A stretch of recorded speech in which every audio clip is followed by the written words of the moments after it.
이번 주 영광의 운반자 예배 말씀은 다윗과 마지막 때의 8번째 시간입니다.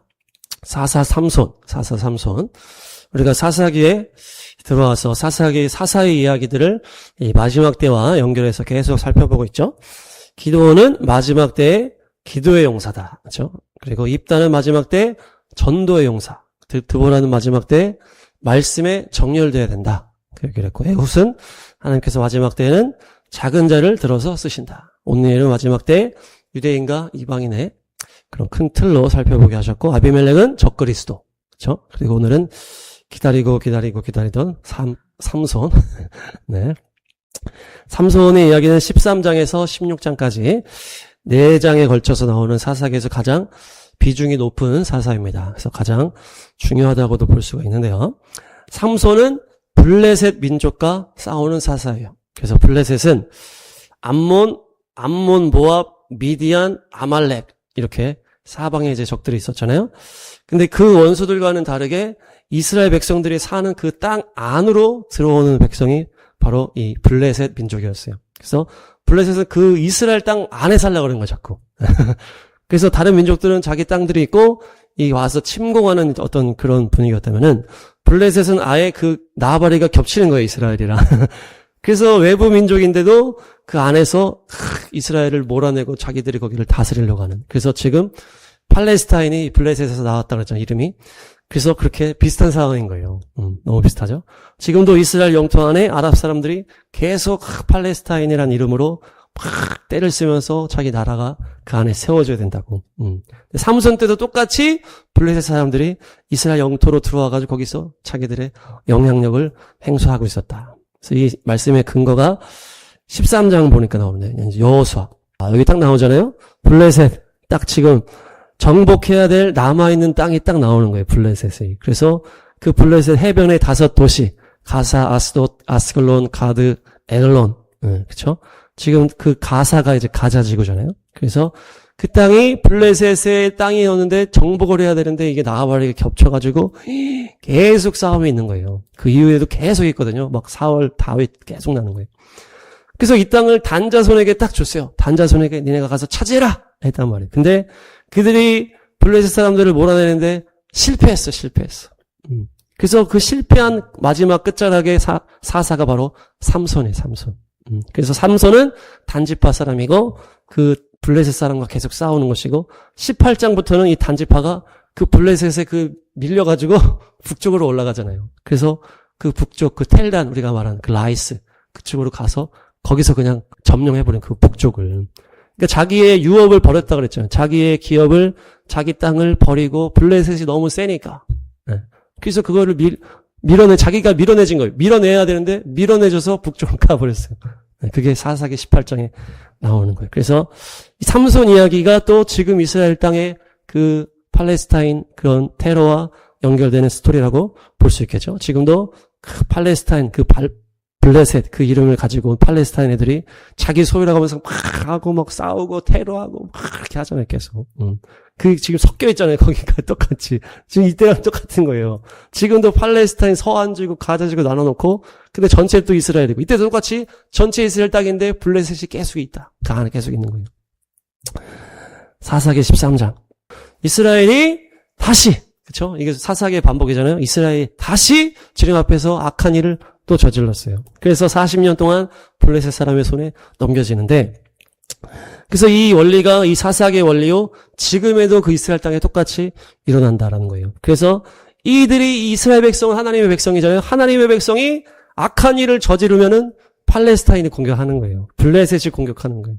지금도 똑같이 이스라엘이 우상 숭배에 넘어졌을 때 그 하마스 테러가 들어왔다는 거죠. 그래서 우리나라도 한국 교회가 타락하면은 북한이 도발하고 그 북한과 연결된 좌파가 득세를 하고 이렇게 되는 거예요. 북한이 득세하는 거나 우리나라의 좌파가 득세하는 거나 영이 같다. 그렇기 때문에 교회가 타락하고 그것을 깨워서 가르치지 못하니까 이 나라의 공산주의 무리들이 일어나는 것이에요. 이 영적 원리가 이스라엘도 똑같고 미국도 똑같고 그렇죠? 미국, 이스라엘 담당인데 다 영적 원리가 지금 똑같은 거예요. 기본적인 게. 그래서 교회가 타락하고 하나님의 백성이 악을 저지르고 우상숭배로 넘어지면은 이 반대파, 이 세력들을 일으키는 거예요. 그래서 이들을 공격한. 예. 그것이 하나님의 심판의 구조였다. 이때도 그렇고 지금도 똑같다. 그래서 이스라엘은 교회가 많지 않잖아요. 그래서 이스라엘은 그 나라 자체가 이제 교회라고 보고 이스라엘 자체가 뭐 타락해져 버리면은 그 안에서 그 팔레스타인 또 좌파 세력이 난리를 치는 것이다. 그래서 그것이 결국 이 당시 블레셋에 연결이 된다. 40년은 광야, 40년 연결되잖아요. 그러니까 이스라엘이든 우리든 광야가 시작되는 거예요. 예. 교회가 타락하고 사람이 악함으로 계속 가게 되면은 그 나라 가운데 광야가 시작된다. 광야가. 예. 그래서 엘리야 때도 마찬가지고, 예, 이때도 마찬가지고, 지금 우리가 이스라엘 그 테러 났을 때도 작년에 가뭄이었다 이런 얘기를 했었잖아요. 그래서 가뭄이 엄청 심했는데 우리가 가서 예배 드렸더니 비가 왔더라. 그 예배 드리고 와서 나중에 인터넷 기사를 보니까 12월 달에 비가 많이 와가지고 가뭄이 해소됐다 이렇게 얘기하더라고요. 그러니까 하여튼 무엇입니까? 이스라엘은 교회가 크지 않잖아요. 그러니까 이스라엘 전체가 하나님의 그 보는 그릇인데 이스라엘 전체로 봤을 때 막 또 제대하고서 다 막 이방 그 우상 그쪽으로 뭐 네팔, 인도 이쪽으로 가가지고 이상한 거 가지고 들어오고 공산주의도 가득하고 막 동성애도 가득하고 마약도 이스라엘에 가득하니까 이 나라가 점점 타락하면 타락할수록 하나님이 이들을 심판하시는 거예요. 그래서 먼저 유대인들에게 그때 목사님이 이거 외쳤다 그랬죠. 한 달에 한 번 가는 그 목사님이 한 달에 한 번 목사님. 그래서 Look at your 하셈. 예. 너희의 하나님을 봐라. 예. 이걸 먼저 외쳐가지고 먼저 이들이 하나님 앞에 나아가야 그때 예수와의 계시가 열린다는 거죠. 그래서 이들이 완전히 동성애, 마약, 막 이런 잘못된 거에 빠져 있으면 예수와 마시아가 들어갈 수 없잖아요. 그러니까 먼저 이들이 눈을 들어 하셈, 그 하나님을 바라볼 때 하나님 안에서 예수와의 계시가 흘러나올 줄로 믿습니다. 그래서 1절, 2절 사이에 특별한 게 뭐냐면 원래 그 앞에는 죄악으로 이들이 우상 숭배로 넘어졌을 때 하나님이 심판으로 들어가면 그 다음에 뭐가 나왔어요?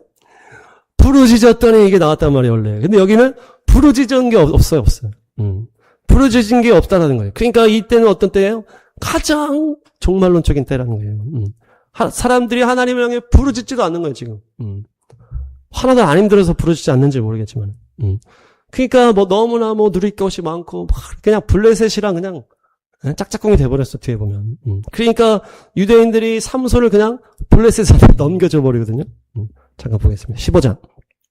이게 얼마나 종말론적인 상황이냐면 유대인들이 삼손을 그냥 블레셋한테 넘겨줘 버리는 거예요. 네.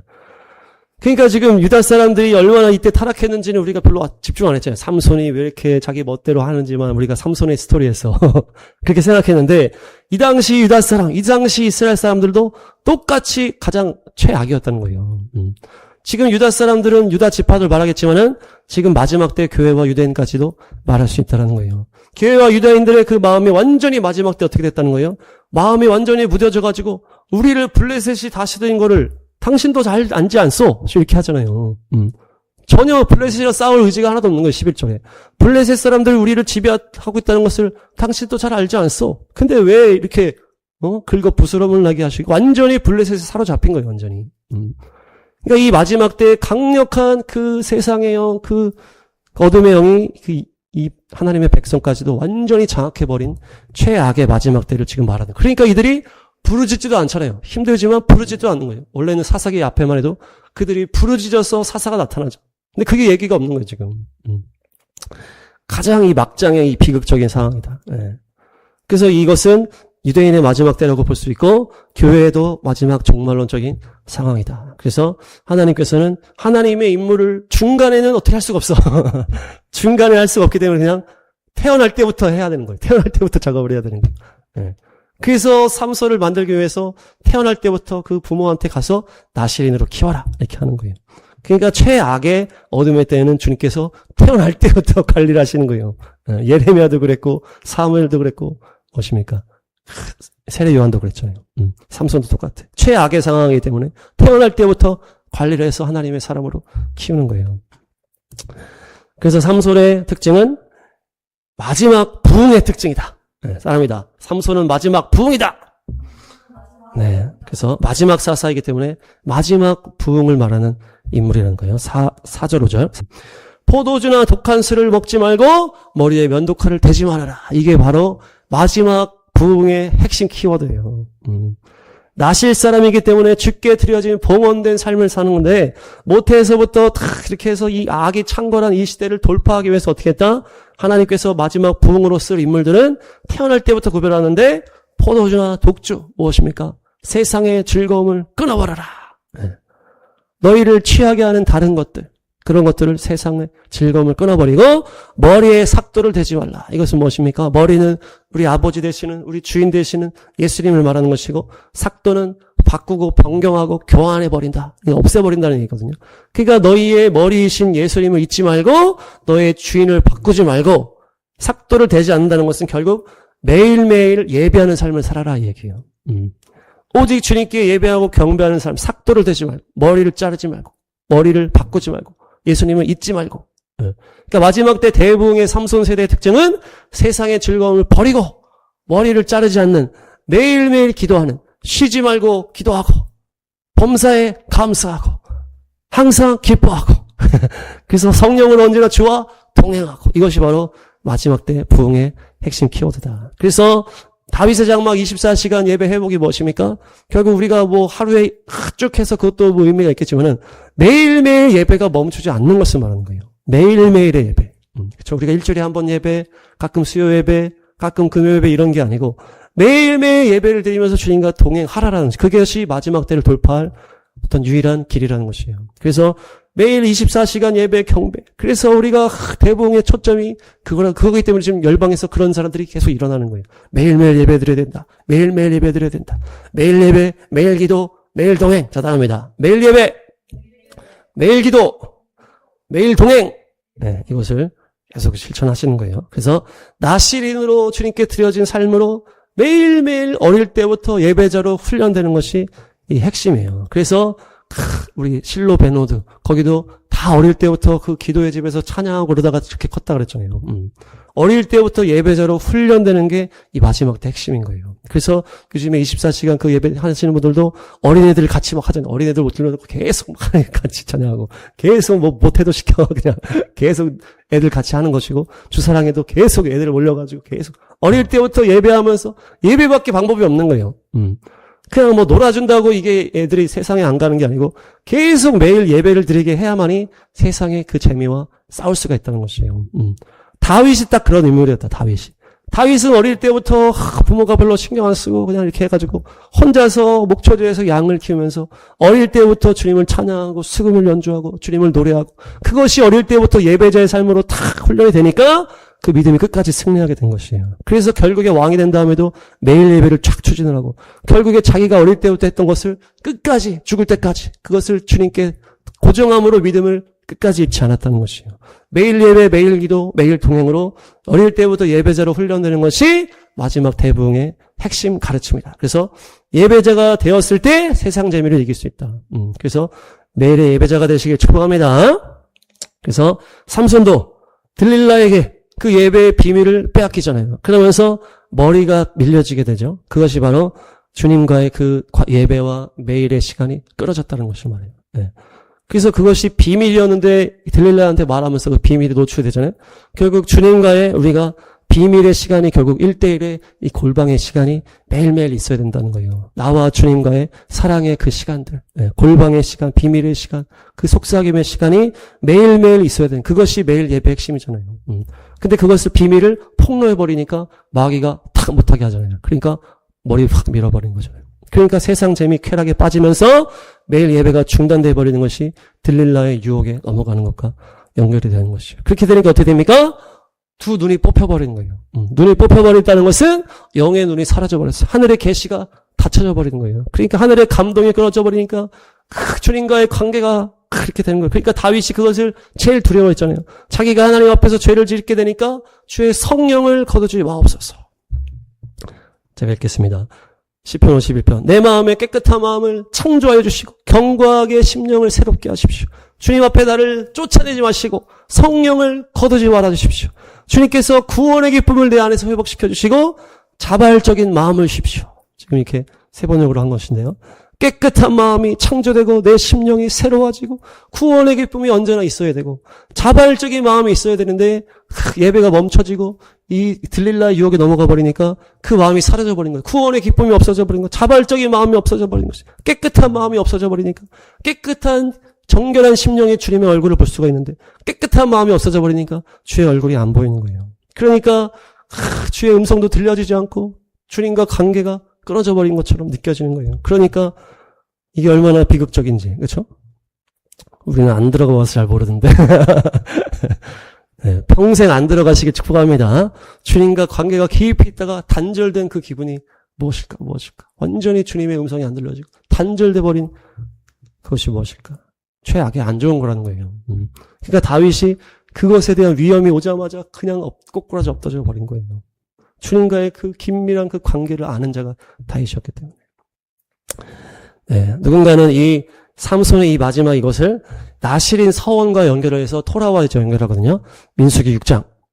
이것이 지금 민수기 6장의 나실인 서원의 이제 규례예요. 규례인데 나실인이 시체를 멀리해야 되고 이렇게 해야 되는데 누가 갑자기 죽어가지고 자기가 그 규례를 어기게 됐다. 그렇게 하면은 머리털을 밀어야 된다는 거예요. 네. 이 나실인의 약속을 어겼을 때는 머리털을 밀고 비둘기 2마리를 바치고 그리고 속건제로 양을 또 바쳐야 되는데 이것을 삼손의 스토리와 연결하면 어떻습니까? 삼손이 나실 사람으로 평생을 헌신을 했는데 그가 사람을 또 죽이기도 했고 음료에 속아서 나실인의 규례를 어겨버린 거예요. 하나님과 약속이 깨져버렸어요. 그렇게 되니까 머리가 밀리잖아요. 머리가 밀리고 비둘기 2마리를 바치라고 했더니 삼손은 2 눈을 뽑아버린 거예요. 비둘기와 2 눈이 연결이 되는 거예요. 그래서 아가수에서 너의 눈이 비둘기처럼 아름답다. 이것이 무엇입니까? 신부가 신랑만을 바라보는 그 눈이 바로 비둘기 눈이라고 그랬잖아요. 그 비둘기는 주변시가 없다는 거죠. 그래서 머리가 움직일 정도로 계속 한 것만 바라보는 게 비둘기라는 거예요. 그러니까 금술도 제일 좋다고 하고. 그러니까 우리의 눈과 비둘기와 연결이 되기 때문에 비둘기 2마리를 바치는 것과 삼손은 2 눈을 바치게 된 거예요.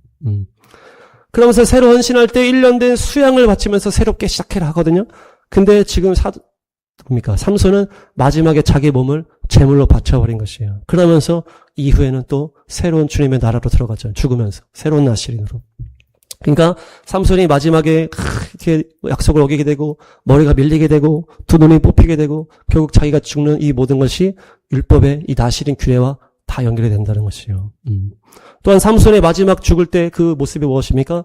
또 유월절 어린 양 대신 예수님의 역사와 연결이 되잖아요. 삼손이 자기가 죽으면서 블레셋 그 리더들을 3,000명이나 탁 죽여버리잖아요. 원수들을 쫙 무찌르는 마지막 장면이 또 십자가와 연결이 된다. 또한 요시야 우리 마지막 대붕이랑 연결하면 어떻습니까? 결국 예수님도 십자가로 한 것처럼 삼손도 자기를 희생했던 것처럼 우리가 계속 얘기했잖아요. 입다 때도 얘기하고 그렇죠? 입다의 딸이 순교자와 연결이 됐다. 그래서 결국 우리가 마지막 때 돌파하기 위해서는 순교자의 영성이다. 순교자의 영성이다. 내 생명을 바치는 나를 제물로 주님께 드리는 그 순교자의 마음이 준비돼야만 마지막 때를 돌파할 수 있다는 거예요. 그래서 입다의 딸이 2달 동안 회개하면서 준비했던 것처럼 우리가 또 이 모든 광야의 시간, 회개의 시간이 이 마지막 때 돌파하기 위한 시간이라는 것이에요. 생명 바치는 것을 두려워하지 마시기 바랍니다. 다음 13장, 사사기 13장. 삼손의 삼손이 무슨 뜻이냐? 손이 3개다 이게 아니고 태양과 같다는 뜻이야. 태양. 태양의 사람이요 태양의 자녀다. 이름 너무 멋있죠? 네. 쉐메시가 태양이에요. 쉐메시. 그래서 쉐메시에서 삼손이 나온 거예요. 근데 삼손이 태어난 지역의 근처에 또 벳세메시라는 그 지역이 있어요. 베이트 집이잖아요. 쉐메시 태양의 집이. 벳세메시가 태양의 집이에요. 우리가 거기서 차를 고쳤는데.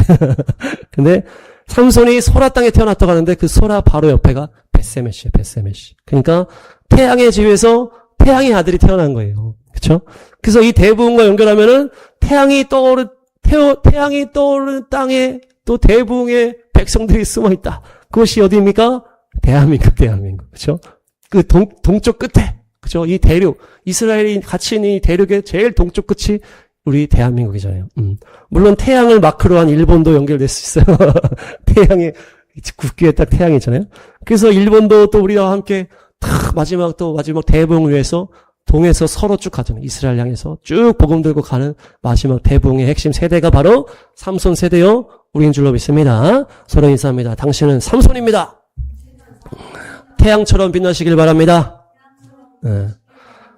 네. 그래서 우리가 5785년 나팔절에 별의 영광 봤잖아요. 별의 영광. 쫙 은하수에 별의 영광 보고 5785년 6월절에 달의 영광.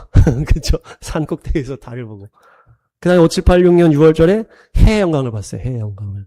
그래서 우리가 또 해의 영광까지 지금 주님께서 인도하셨다. 이미 우리 안에 해의 영광이 있습니다. 그래서 별로 반응이 없네. 그래서 덕진산성 가는 길에 해달별 부대가 있었잖아요.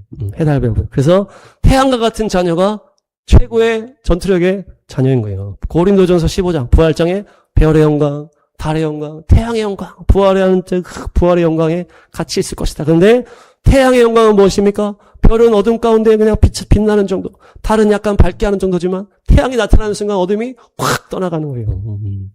확 떠나가는 게 태양의 영광이요. 태양이 강력한 영의 군사요. 마지막 때 대붕 용사가 바로 태양의 영광을 가진 삼손 세대다. 그 삼손이 무엇입니까? 마하네단에서 성령님을 처음 이제 봤잖아요. 마하네단은 마하네는 진영, 부대, 군대 이런 뜻이에요. 단은 단지파.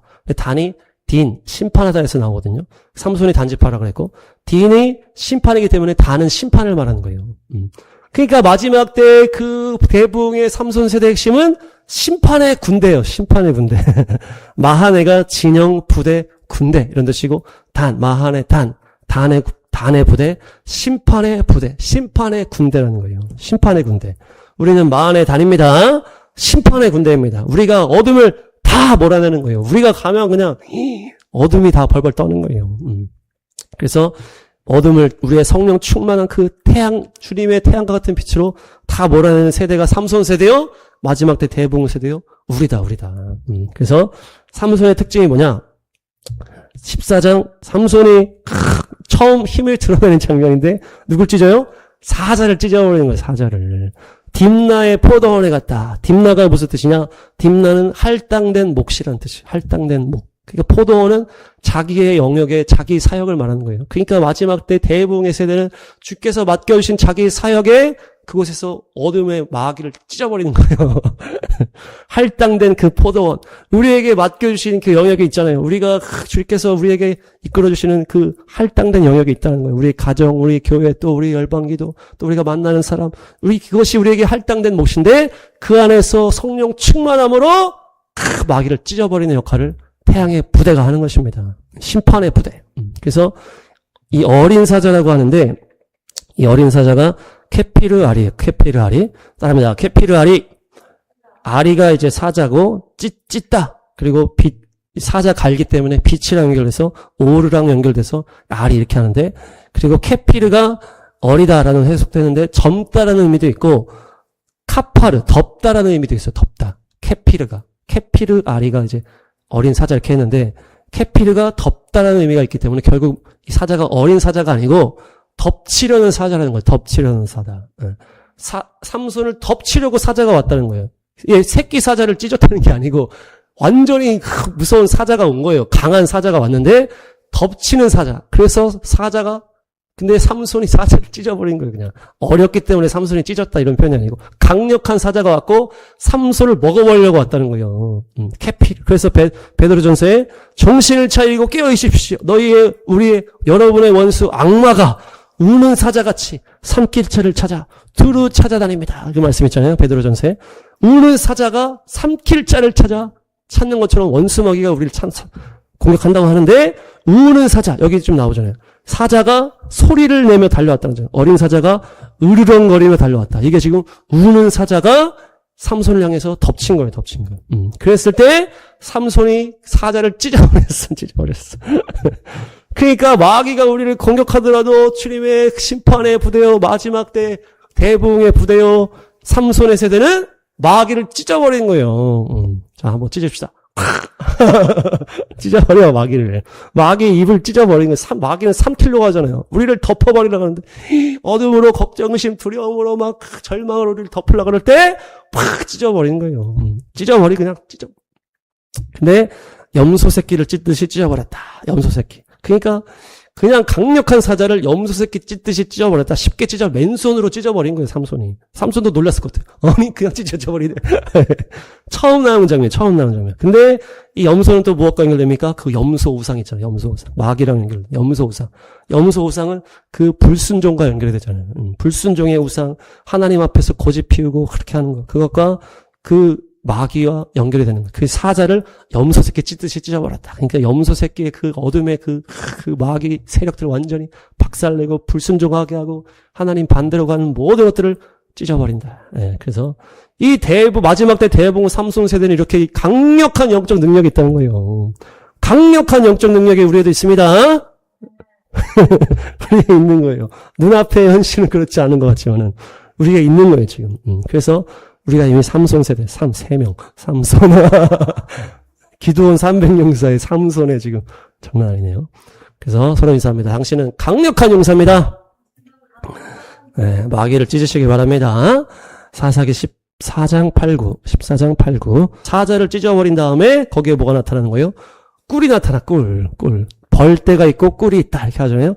벌은 처음에 그 삼손이 소라 땅에서 나타났다. 소라가 초르아. 그래서 초르아가 왕벌, 말벌 이렇게 연결이 됩니다. 장수 말벌, 왕벌. 이게 초르하고 소라 땅이 그 말벌과 연결이 되는 것인데 사자를 죽이고 나니까 거기에 벌떼가 왔다. 이렇게 하잖아요. 그래서 우리가 또 오늘 교회 올라가는데 말벌을 봤어. 말벌. 말벌을 본 거예요. 처음에 별세가 없었는데 사모가 말벌이 있네. 그래서 오늘 성경에 말벌이 나온다. 네. 근데 이 말벌은 무엇이냐? 소라 땅 출신 이제 삼손인데 벌은 언제 나오냐? 이건 제가 읽겠습니다. 출애굽에 말벌을 너희보다 앞질러 보내어서 희위 가나안 헷 족속을 쫓아내겠다. 이렇게 성경 말씀하실 때 말벌이 나오고 하나님은 말벌을 그들 가운데 보내셔 남아있는 사람들과 당신들을 피하여 숨어있는 자들도 멸하실 것입니다. 내가 너희보다 앞서 말벌을 보내어 아모리 사람의 두 왕을 내가 쫓아냈다. 이렇게 지금 그러니까 앞서 보낼 때 말벌을 보내고 먼저 보내서 누구를 없앤다? 원수를 없애는 게 말벌이에요. 말벌. 재앙을 가져오는 것이 말벌인데 우리한테 재앙을 준다기보다는 원수한테 재앙을 주는 것이고 너희보다 앞서 가는 거예요. 앞서. 그러니까 이것이 무엇입니까? 기도로 완전히 원수를 작살내는 게 말벌이에요. 우리가 하는 건 똑같잖아요. 우리가 열방기도 하면서 원수들을 이렇게 심판하는 것이 주께서 영의 일을 먼저 하시고 복음 증거자가 이 보병으로 들어가기 전에 기도의 용사들이 기도의 그 화살을 쏘는 것, 그것이 이 말벌의 역사고 우리가 또 열방기도 하는 것과 이 말벌과 연결이 되는 것이에요. 말벌은 기도의 용사다. 근데 또 말벌이 나온 다음에 이 꿀이 나오자. 꿀은 또 말씀이다, 말씀. 그쵸? 주의 말씀이 내게 어찌 그리 단지요. 송이꿀보다 더 답니다. 이 말씀의 달콤함이 바로 주님의 그 무기. 그래서 어둠을 다 몰아내는 무기가 바로 하나님의 말씀이요 성령의 검이다. 그래서 이 말씀은 무엇입니까? 너무나 끈적끈적하기 때문에 이 부패할 곰팡이가 틈탈 수가 없다고 그랬잖아요. 꿀이 완전히 서로 붙어 있어가지고. 결국 이 꿀 하나님의 말씀, 하나님께서 우리에게 주신 말씀 통해서 우리가 누구랑 붙어 있어요? 우리 서로도 붙어 있겠지만 하나님과 완전히 붙어 있는 거예요. 꿀처럼 완전히 하나님과 붙게 만드는 게 바로 하나님의 말씀이다. 그래서 주님과 붙어버리니까 너무 달콤한 거예요. 너무 달콤한 그 말씀의 달콤함이 주님과 완전히 꿀처럼 하나가 돼버리기 때문에 그게 달콤한 거예요. 말씀이 이게 재밌어서 달콤한 게 아니라는 거예요. 주님께서 말씀 가운데 우리의 심령을 만지시고 나랑 완전히 하나가 되시기 때문에 그 말씀이 되게 달콤하다. 결국 주께서 우리 안에 들어오시고 성령으로 함께 하시면서 말씀의 빛이 되시고 주님께서 태양이시잖아요. 그러니까 우리가 말씀을 선포할 때 어둠이 순간으로 다 떠나거든요. 어둠이 다 떠나버려요. 그게 태양빛으로. 그래서 결국 삼손 세대, 마지막 대부분의 세대는 강력한 심판의 말씀을 선포할 때 어둠이 다 떠나간다. 그래서 사자를 찢어버리고 꿀을 먹으면서 주님이 주시는 그 주님과 딱 붙어가지고 꿀을 먹으면서 그 꿀을 나눠주는 거죠. 사사기 15장. 여기 또 재밌죠? 밀추수 나오잖아요. 이게 오순절이에요, 오순절. 오순절과 연결되는 이 스토리라는 것이죠. 오순절에 성령의 폭발이 일어나면서 이방인에게 복음이 증거되는 것과 이 사건이 또 연결이 되는 거예요. 그 삼손은 계속 그 원수 나라, 블레셋 나라의 여자들과 연결이 되면서 그들을 계속 죽이잖아요. 그러니까 그들을 죽이는 게 결국 부흥인 거예요. 이 스토리로 따지면. 엄청난 추수가 초대교회 오순절의 성령의 역사와 같이 마지막 대붕도 초대교회 성령의 역사랑 똑같이 간다는 것이거든요. 삼손이 원수들을 막 심판하는데 그 여자들이 도구가 되는 건데 이 여자는 또 어떻게 연결이 됩니까? 교회와 또 연결이 되는 거예요. 그래서 들릴라가 여기 말하는 그 동생이다. 또 누가 얘기를 하는데 처음에 삼손이 눈 맞은 여인, 블레셋 여인이 있었어요. 그래서 그 여인이랑 결혼하려고 해서 결혼식을 막 하려고 하는데 그게 뭐 수수께끼를 냈다가 이러면서 결국 블레셋 애들이 막 자기 아내들 사람 막 꼬셔가지고 결국 해가지고 막 삼손 열받아가지고 막 파토가 나버린 거예요, 파토. 그 삼손이 집에 갔다가 다시 나중에 이제 화가 가라앉은 다음에 왔는데 이미 그 여자가 딴 남자한테 줘버린 거예요. 그래가지고 이 파토 났다 그러니까 삼손이 또 열받아가지고 막 이렇게 하는데 여기서 좀 뭐라고 나옵니까? 동생과 언니가 딱 나오잖아요. 삼손이 원래 언니와 결혼하려고 하는데 지금 동생으로 딱 바뀌는 스토리가 딱 나온 거예요, 여기가. 네. 그러니까 유대인과 이방인이랑도 또 연결이 되는 게 오순절을 통해서 이방인에게 복음이 증거되는 것과 지금 삼손의 언니와 동생으로 바뀌어지는 것 이렇게 연결이 되는 거예요. 그래서 언니에서 동생으로 바뀌어지면서 유대인에서 이방인으로 추수의 역사가 연결이 되는 것이고 그 도구가 되어서 오순절에 원수가 다 무찔러지는 이방인 추수가 시작되는 것과 이 스토리가 연결이 된다. 그런데 이 이후에 어떻게 됩니까? 삼손이 이렇게 한 다음에 여우를 막 풀어가지고 제사를 막 하니까 블레셋 사람들이 또 열받아가지고 그 아버지와 언니를 불태워 죽여버리거든요. 이 일 때문에 삼손이 자기 결혼식 파토난 것 때문에 여우로 막 이렇게 하니까 이 블레셋 사람들이 또 열받아가지고 이 아버지와 언니를 불태워 죽여요. 이게 오순절이 일어난 사건으로 연결했을 때 결국 불은 하나님의 심판이기 때문에 십자가와 유대인의 환란과 또 연결이 될 수 있다는 것이 이것이.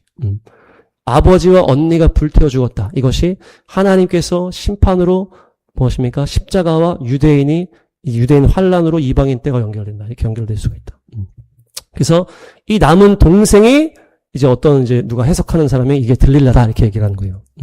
왜냐? 들릴라가 삼손이랑 이렇게 좀 사귀는 것 같더니만 금방 삼손을 배신하잖아요. 그러니까 이 블레셋 여인 들릴라는 이 자기 아버지와 언니가 삼손 때문에 죽었다고 이 원수의 복수심을 가지고 이제 접근했을 수 있다. 이제 이렇게 누가 해석하기도 하는데, 그렇게 해서 결국 이 들릴라는 이 마지막 때, 이방인의 마지막 때에 등장하는 타락한, 배도하는 교회와 연결이 된다. 음녀와 연결이 된다는 얘기죠. 그래서 삼손이 그 마지막 음녀에게 이제 넘어가는 거예요.